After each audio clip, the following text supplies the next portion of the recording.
Yeah, I'm glad we were right. It's always nice to be on the right side. Well, I've been on the wrong side, but it's nice to be on the right side. But I felt like I was on the right side. I felt the way Crawford felt. What people ask me, Teddy, when did you know? When were you were so sure he was going to win this fight? You were saying it, a year ago or more.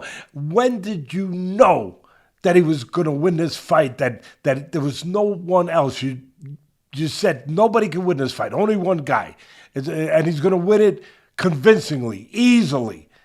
When did you know that? And I'm gonna say what I really mean, but also what I understand Crawford said.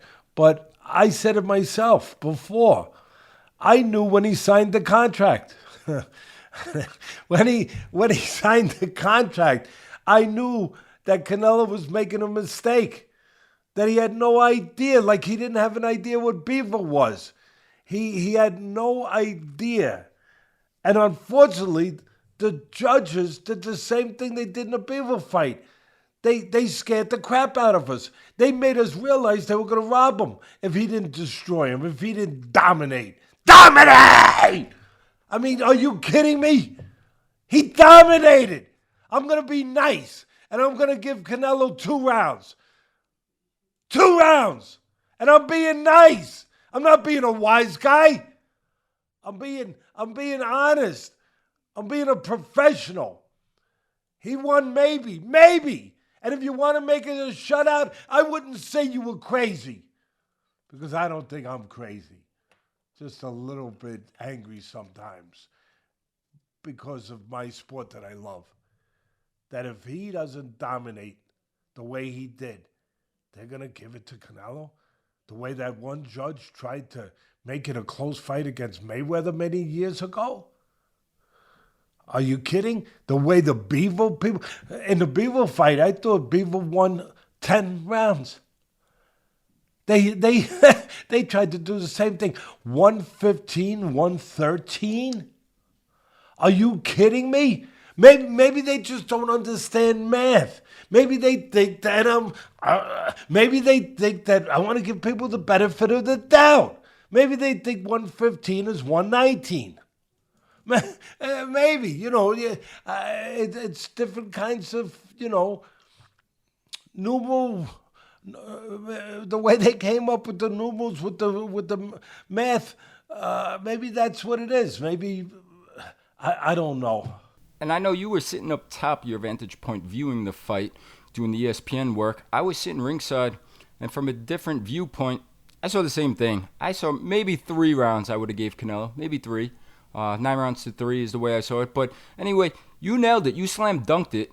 In the lead up, we covered it all, every angle. We talked about everything you could think of, from the added weight to some of the game plan of what happened.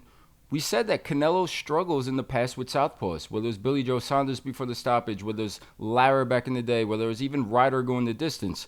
Would Crawford maybe not come out and be that great switch hitter, instead fight southpaw? He fought the whole entire fight, the whole entire night from the southpaw stance. But I just want to say, with all the grief that you get from some of these Canelo fans, and for your prediction in this one, you were spot on in every way. You mentioned it. We gave it out to the fans. Terence Crawford plus 150, your fight pick. We also said, and you said, that the real value would probably be Crawford by decision at plus 210 or plus 220 range. Obviously, that came through.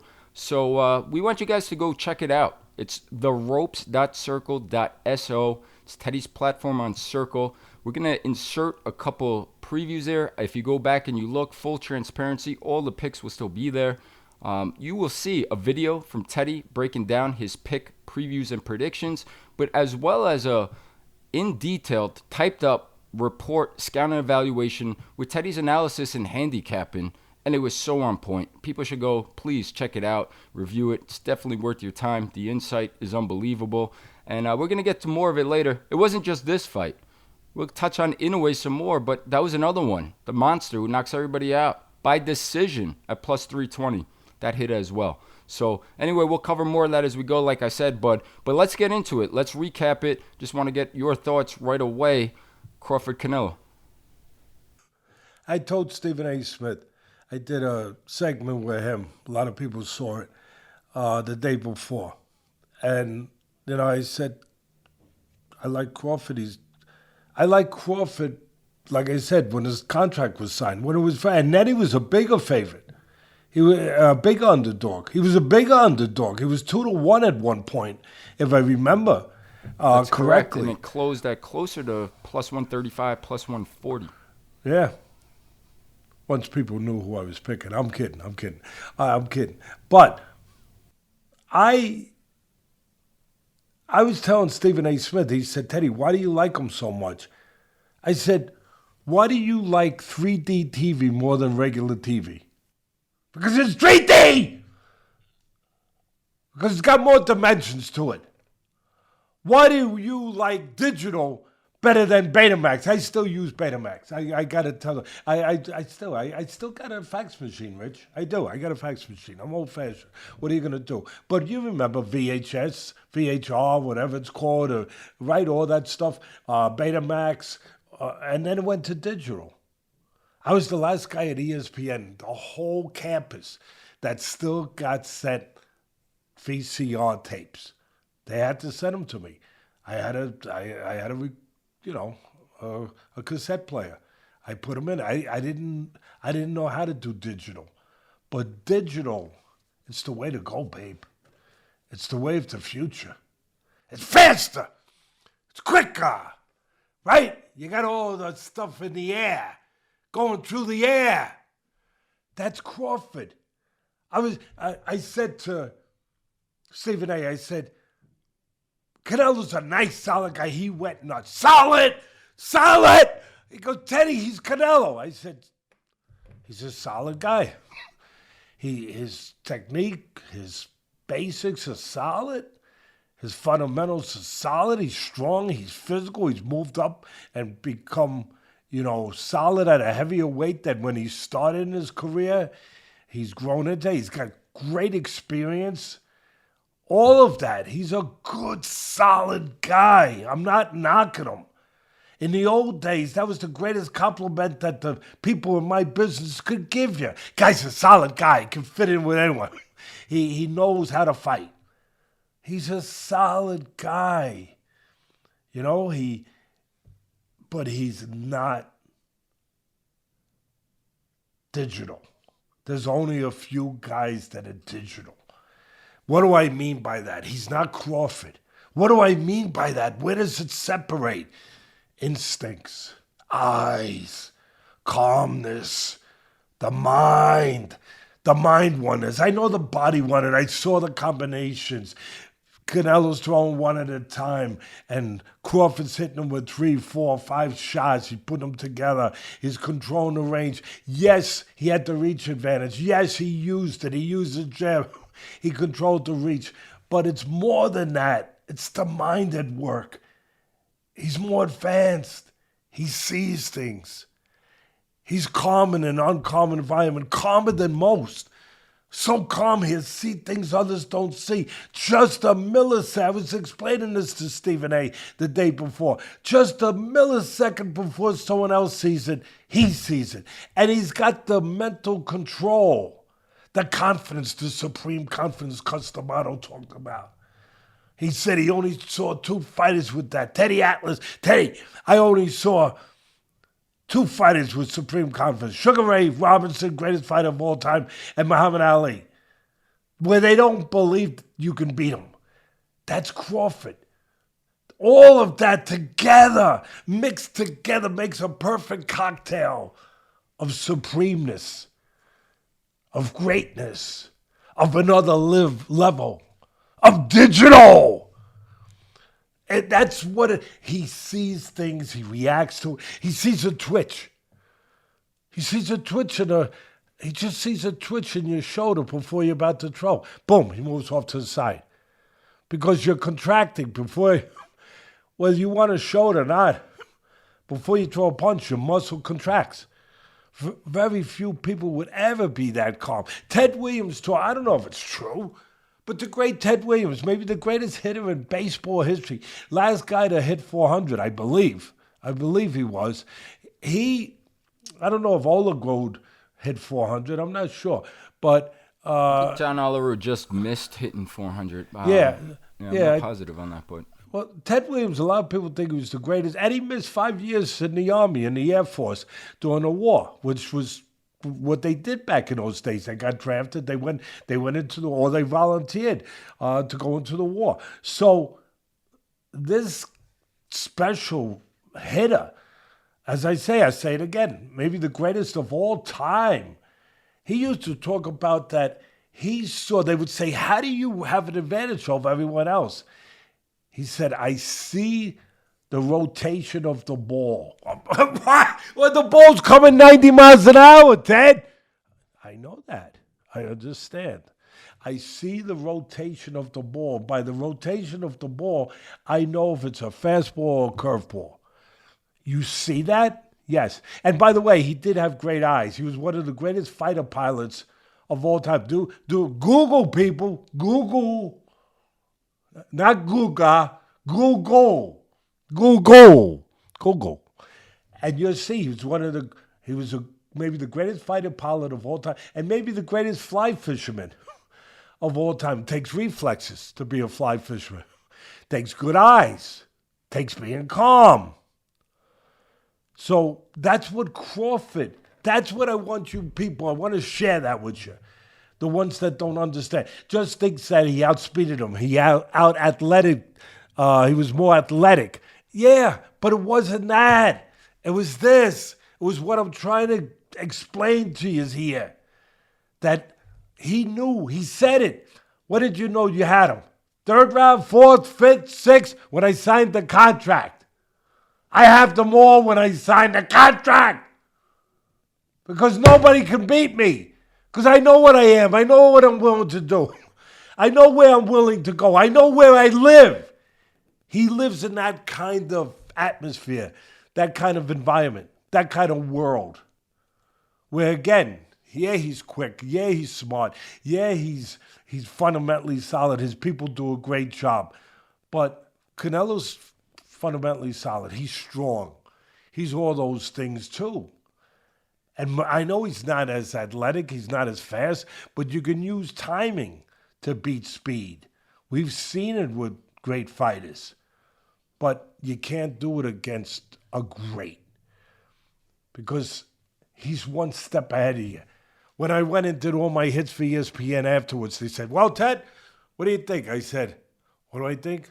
I think Canelo was a day late and $1 short all night long.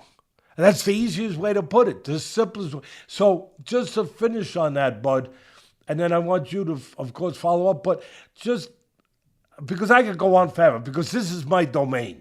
You got to pull me out of here.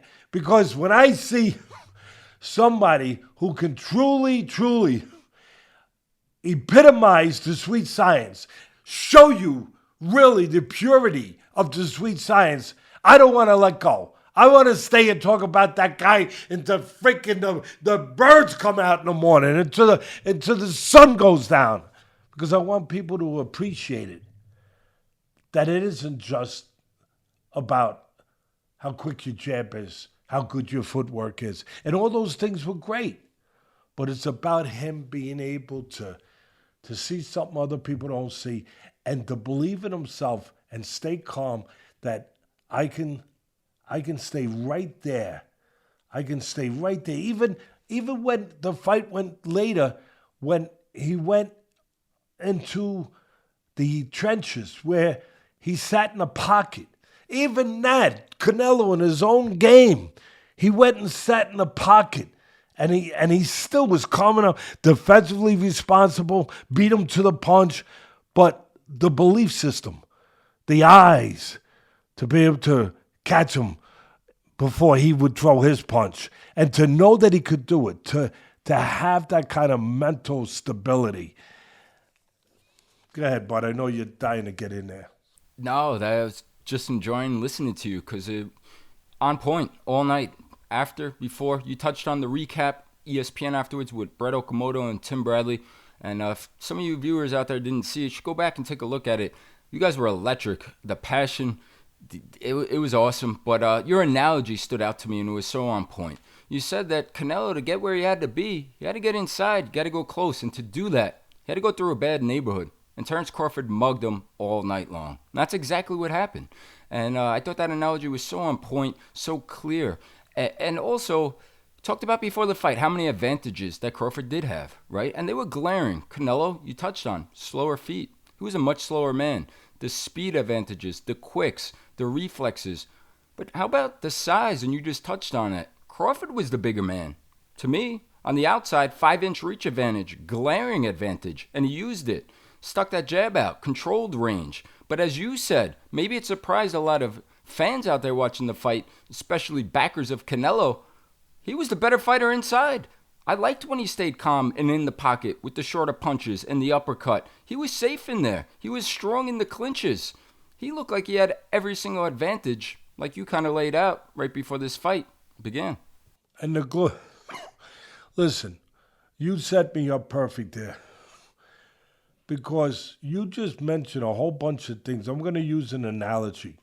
You just talked about, say we're gonna put pavers in a driveway, and you want to put beautiful pavers, ceramic, made out of whatever you want. You want to spend a lot of money, you go to Italy, you get them made out of some special marble. You put all these pavers there, beautiful, and then you have to have some glue, cement, something to keep them in place so they don't move. The thing that keeps them in place, I'll say it again, that separates Crawford is that he's got the glue. What is the glue, Teddy? Teddy, what's the glue? I'll go buy it. Tell me where to go. I'll go buy it. You have to develop it. You have to have it. You have to develop it. It's that supreme confidence. It's that discipline at a different level. It's that nerve, that cold nerve. It's where Mickey Duff, one time I gave him this great cut man, Eddie Aliano, God bless him. I gave him this great cut man he asked me for a cut man. I gave him a cut man, Eddie Aliano. He was great. And Mickey called me afterwards. He said, were you happy with him? He says, that guy pisses ice cubes. Crawford pisses ice cubes. I'm not being lewd here. I'm being straight. I'm being real. I'm talking about what I know from 50 years in this business and what I admire and appreciate. And I want to give him that credit. That's what it is. That he's able to be that scary calm, that cold, just real cold, calculating. That's an ability that allows him, it's the glue that allows all the ceramic parts to hold together. Now, as far as the simple stuff that I'll go over real quick.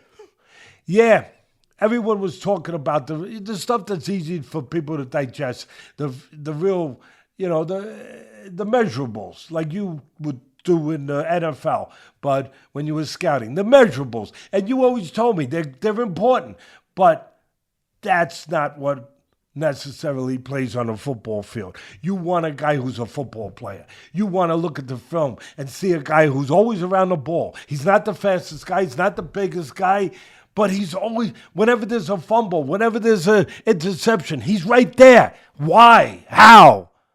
He's not the fastest guy because he anticipates. Why does he anticipate better than somebody? Why? Really? Why? Because he's calmer, because he's focused, because he's confident, because he has these intangibles. You touched on it. Everyone was saying, oh, he's the bigger guy. He's the stronger guy. He being Canelo. And I said, the other guy's the quicker guy, the faster guy, the longer guy. I think the smarter guy, the craftier guy. And again, when he lost to Mayweather, I know it was many years ago, and I said this to Stephen A. He goes, oh, it was 22 years. He was only 22. I said he turned pro when he was 15. So he was a veteran. Okay, Teddy, fair enough. I said, but He didn't lose because his hands were so slow. He lost because his feet were too slow to close the gaps. I said, how about that advantage? Crawford was going to have the quicker feet, not just the quicker hands, to get out of trouble, to control range. As far as the fight plan, control range. Use your jab, control range. Like you said, he has to go through that bad neighborhood. Don't let him go through untouched, unscathed. Make him get damaged when he tries to go through it. Make sure that good eyes, you see everything. You react just a split second before he does. And that's what he did. He used his reach. He controlled the range. He used quicker feet, quicker hands. He put punches together while the other guy was looking for one. Yeah, the other guy Canelo started looking for the right hand, the southpaw killer. He started looking for that in spots. But for the most part, he couldn't land it, couldn't really land it clean. And when he did land a little bit, it didn't have any effect. Why? Because the other guy has a good chin. Why? Because he has good eyes, he sees everything, good concentration. Why? Because he has a great will. Why? Because he also doesn't believe he will allow you to hurt him. He won't allow you.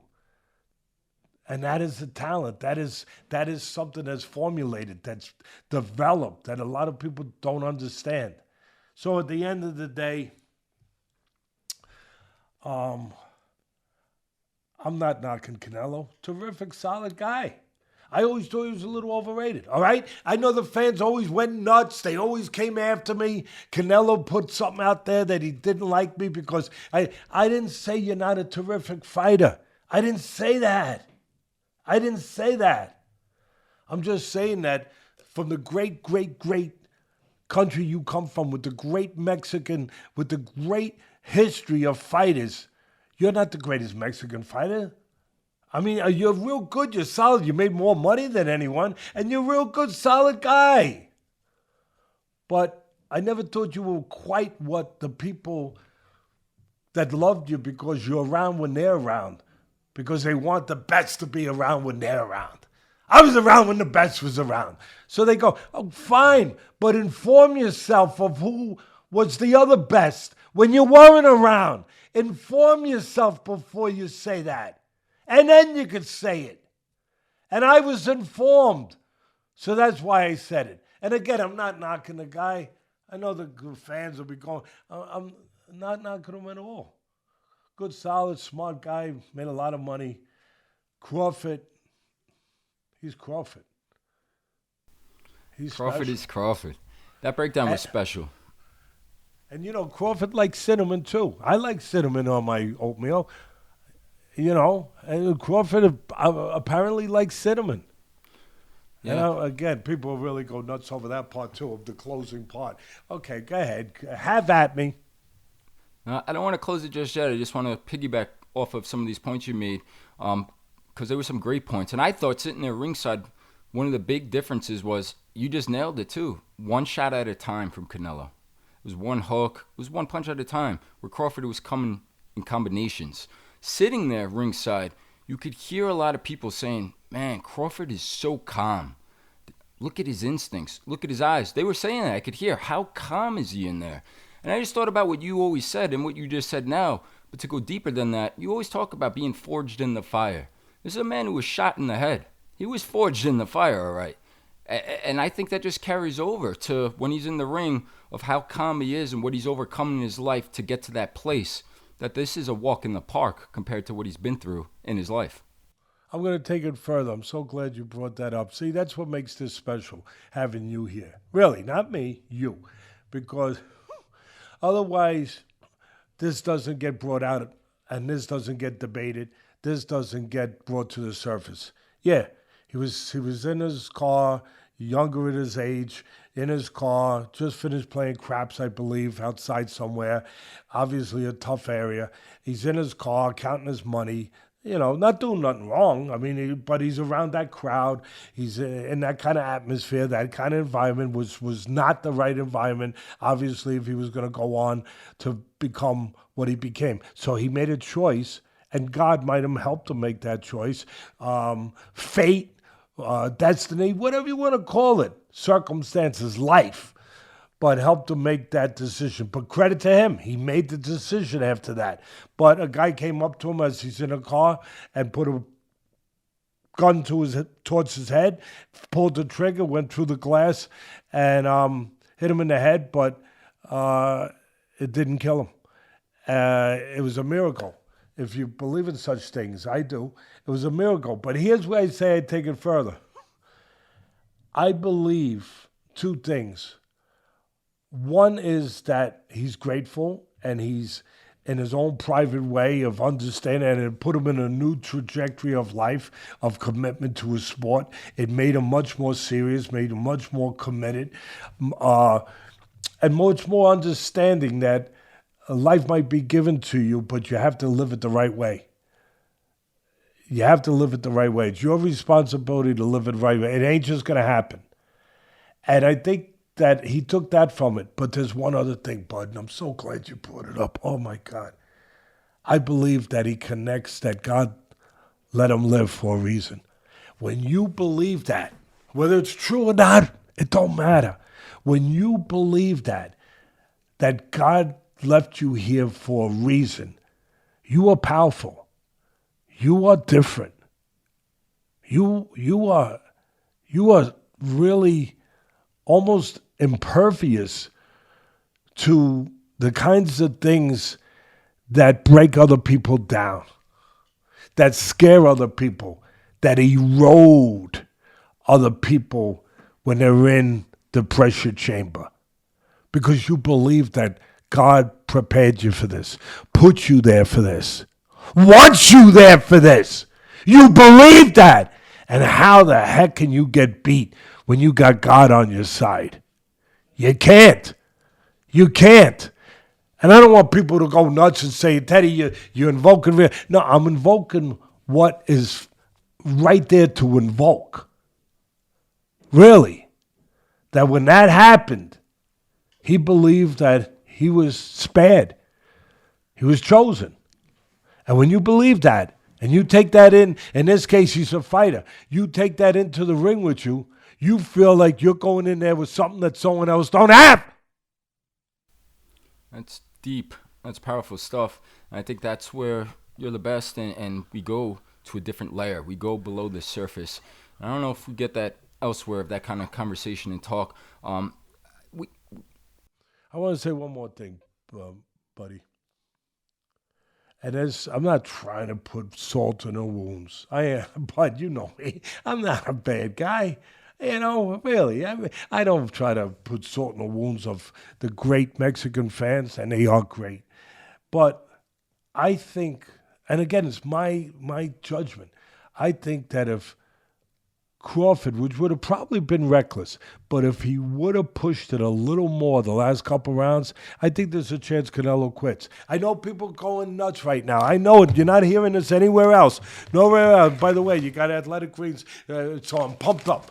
I'm pumped up with this stuff. It's got me going. I know what my eyes told me. I know what the body language told me. He was breaking down. He was frustrated. He was hopeless. He's the bigger, stronger guy. He couldn't hit the guy. He couldn't control the guy. And he started to lose hope.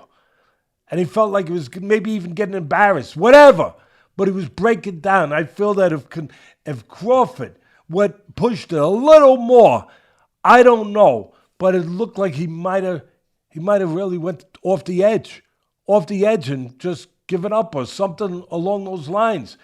You know, we saw it with a fighter we never thought we'd see it with many years ago, with one of the greatest fighters that I admire more than most fighters, the Hands of Stone, Roberto Duran. I'm just saying. The other thing I'd say is this, that if he stepped up a little more too, or if it was a 15-round fight, but let's just say stepped it up a little bit more, I think he stops him. I think there's a chance he actually stops him. Because he was starting to catch him with 3-4 in a row. And he possibly saw. And one last thing from a technical point of view. You see the way he slipped the right hand, the southpaw killer? He was slipping it to his left. And I'm sure that better probably get a footage of this.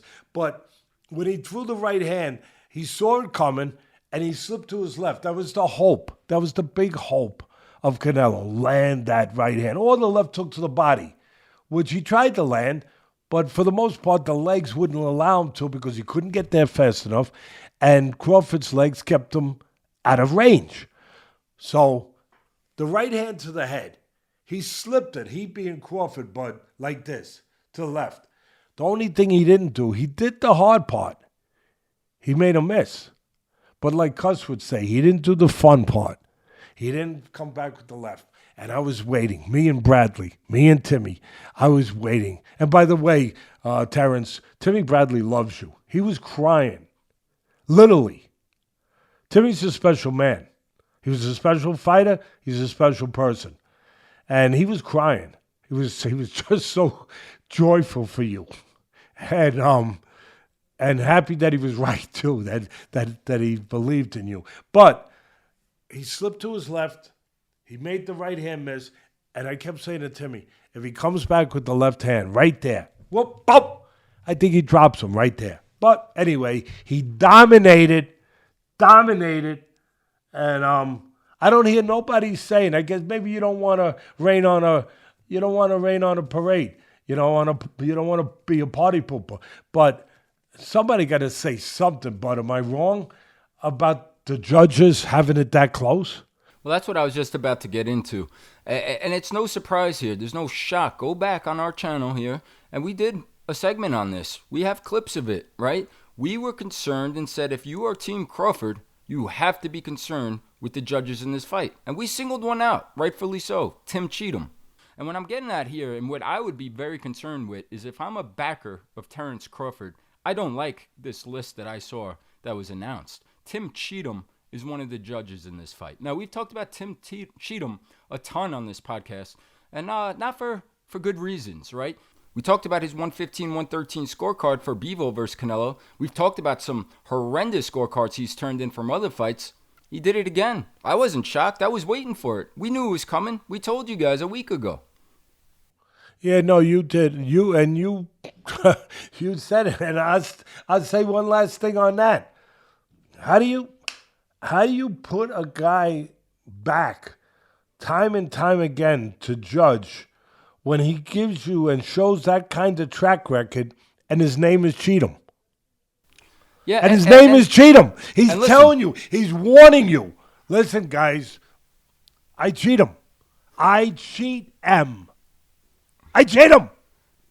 Yeah, and we're always going to put it all out there. To be fair, there was another judge, Max DeLuca, who did have the same exact scorecard as Tim Cheatham. But we're talking about Cheatham in particular because of the Bivol fight, because of the other fights we just touched on. No shock there, right? We talked about it. I want to close with this, bud. We just covered this fight really thoroughly. We spent a lot of time, as we should have, for the big one. What's next? And Turki Al-Shalik is teasing, can David Benavidez make 168 pounds again and fight Crawford? Terence Crawford is hinting at maybe making a debut at 160 pounds and making his debut as a middleweight. Do you want to see, what do you think is next for Terence Crawford, and what do you think might be next for Canelo? I mean, for Canelo, I'll start with him first. For Canelo, look, it's up to him as far as he's made so much money. He made over $100 million for this fight. He's made hundreds of millions of dollars in his career before this. Does he still have to fire, what does he want to do? What's left out there for him? I know that this is a sour taste in his mouth. It's tough for his legacy if you're going to be honest about it. He got beat by a guy who, started his pro career, won his first title at 130 pounds, right? 130 pounds, Crawford. Then he won it at 135, then 140. No, actually 135. That might have been his first. So he got beat by a guy who won his first world title at lightweight, and a guy that's been inactive, and and he got thoroughly beat. So it does dent his legacy a little bit. It does. I know he still has a good legacy. I know he's done terrific things. He's got a great resume. What did I say? Remember before the fight when you were talking about the right way. You were drilling me a little bit. You would say, Dad, what about the guys that say that Canelo's got the better resume? What about that going into the fight? And I say, I haven't seen a resume throw a jab yet. Haven't seen a resume throw a punch yet. So he still has that. He's fought good fights, won all these titles, made so much money, but does he want a right or wrong? In his mind, is he that concerned about his legacy? I don't think he has to be, because the Mexican people where he lives, they love him. They adore him. He's a national icon. I don't think it'll really matter to them. It'll matter to some who look at things in a very, very strict, harsh way, if you will, serious way, proper way, maybe even you could say, and they start comparing the great Mexicans. They might say, okay, he drops down a notch from where we thought we had him. But that's up to him personally, how he feels, if the legacy. I don't see any other. The only reason for Canelo to continue is if he wants to right or wrong. He don't want to go out this way.